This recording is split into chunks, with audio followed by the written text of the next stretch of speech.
Hi there, this is Computer Science 30S, this is Liberty Basic, and this is lesson number 4. Today we're going to look at arrays.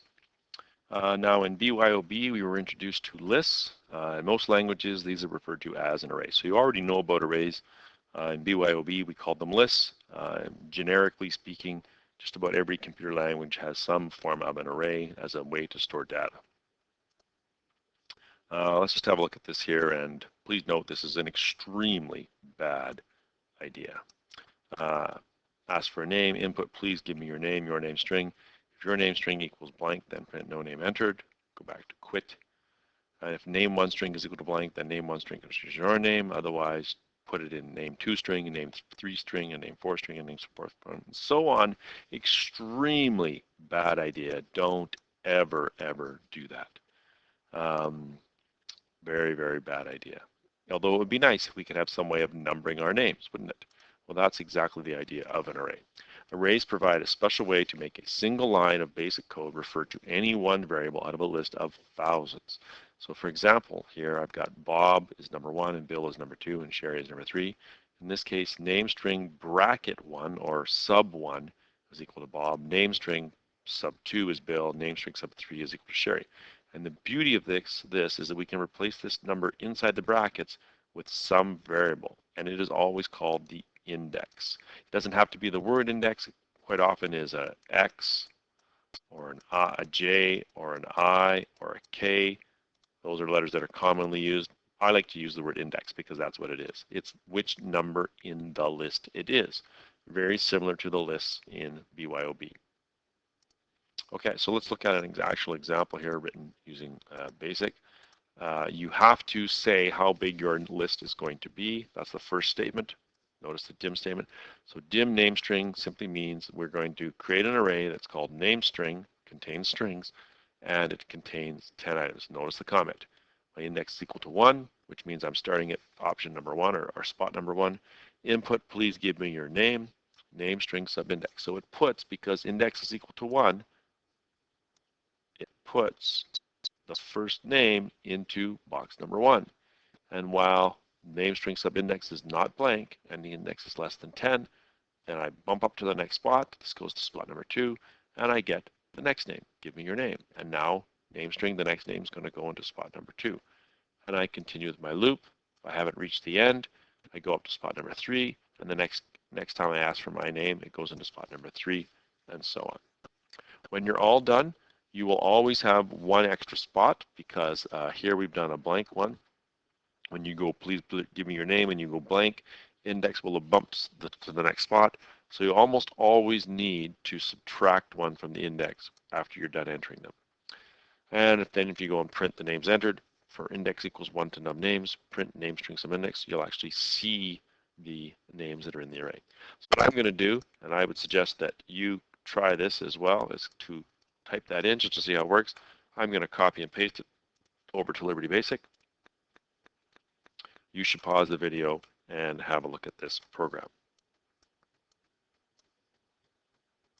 All right, so hopefully you've had a chance to type that in. Let's just run this here and see how this works. So when I say please give me your name, I'm going to put Albert, and then Bob, and then Carol, and then Doug, and then Ernie, and then I'm going to put a blank. And the names entered are Albert, Bob, Carol, Doug, and Ernie. And I'm just going to make a small change here. I'm not only going to print names of index, I'm going to print index, comma 1. And you can see that when I run this,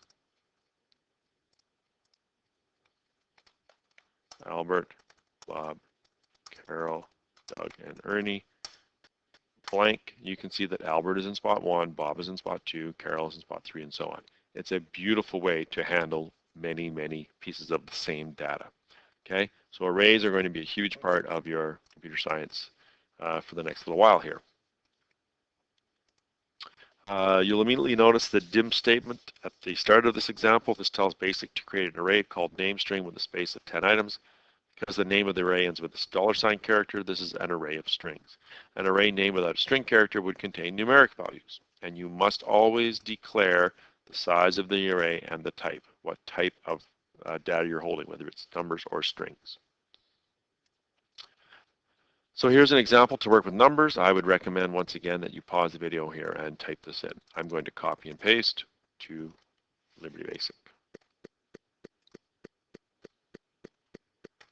You should pause the video and start typing.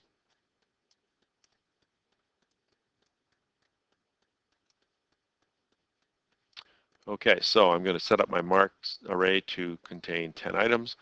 I'm going to set the index equal to 1, and I'm going to ask for the first mark. And it puts it in spot number 1.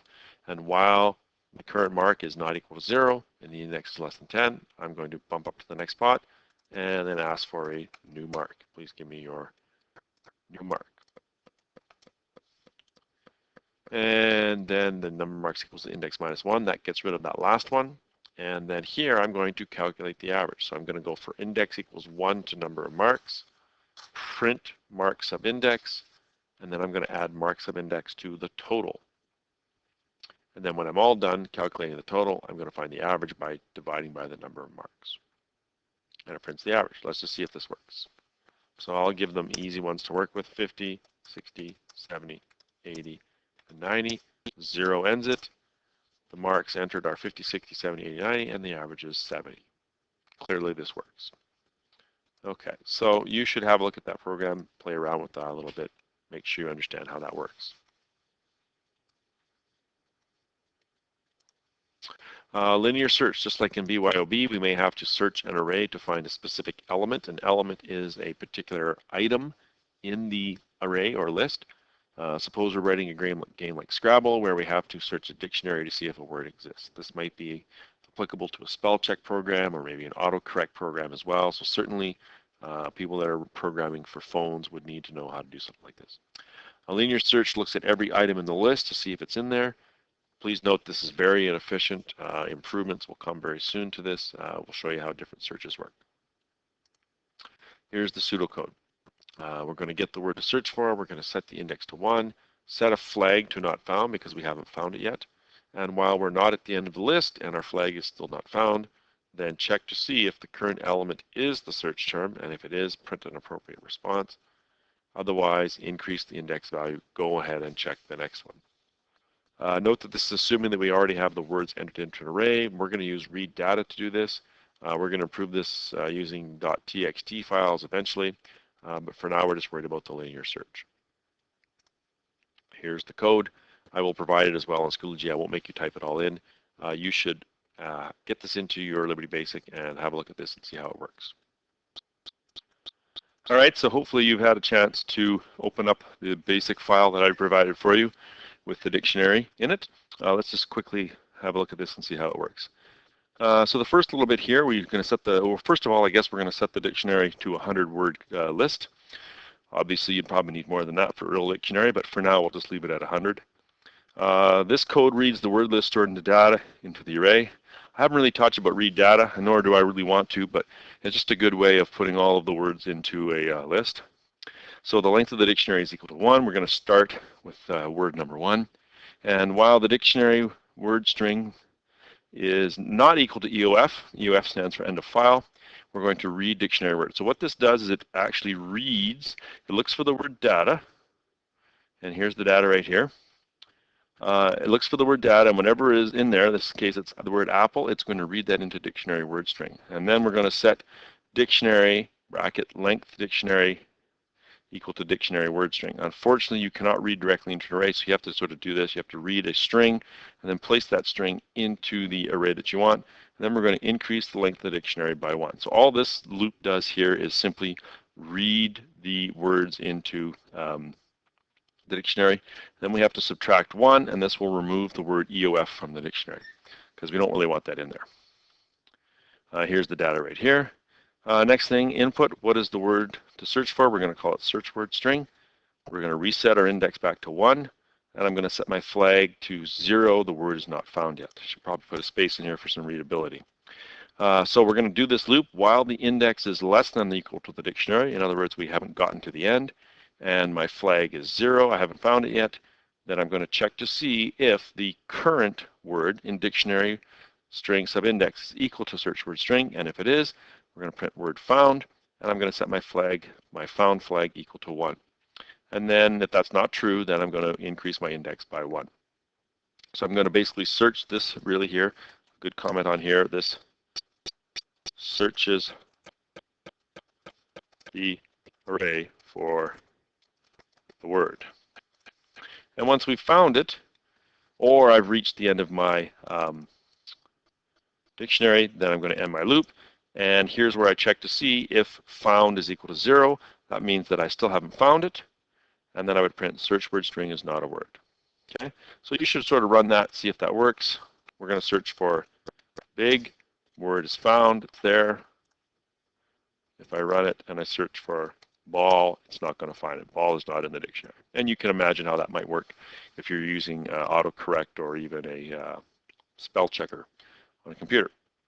All right, so the next step here now is I'd like you to take that program, and the assignment is to modify the code so that if it finds a word not in the dictionary, it adds it in, but in the correct spot. So it's going to have to locate the correct spot, and then it's going to have to bump all the words after it down one spot. And I'm just going to show you quickly here what that might look like. So here's my words. So what I'm saying is if I purposely picked these words here as part of the alphabet. So let's just say here, if I'm looking for the word, I want to add the word, let's say, far. The word that I'm going to enter is the word far. Now, far would appear right here between fair and great. So that would be in spot 1, 2, 3, 4, 5, 6. Far would appear in spot number 7 in place of great. And great would have to go to spot number 8. Horse would have to go to spot number 9, and so on. You will realize, hopefully, that you're going to have to start at zebra. Move zebra. This is zebra's in spot number 26. You want to move zebra to spot number 27 before you move Yahoo into spot number 26. Because if you move Yahoo into 26, zebra will disappear. So you have to start at the end of the list, move everything up, and that creates a spot for far to sort of budge into there between fair and great. This will be a bit of a challenge for quite a few of you. I'll be happy to help you with some of that. Please be sure to ask for some help. Thanks and good luck.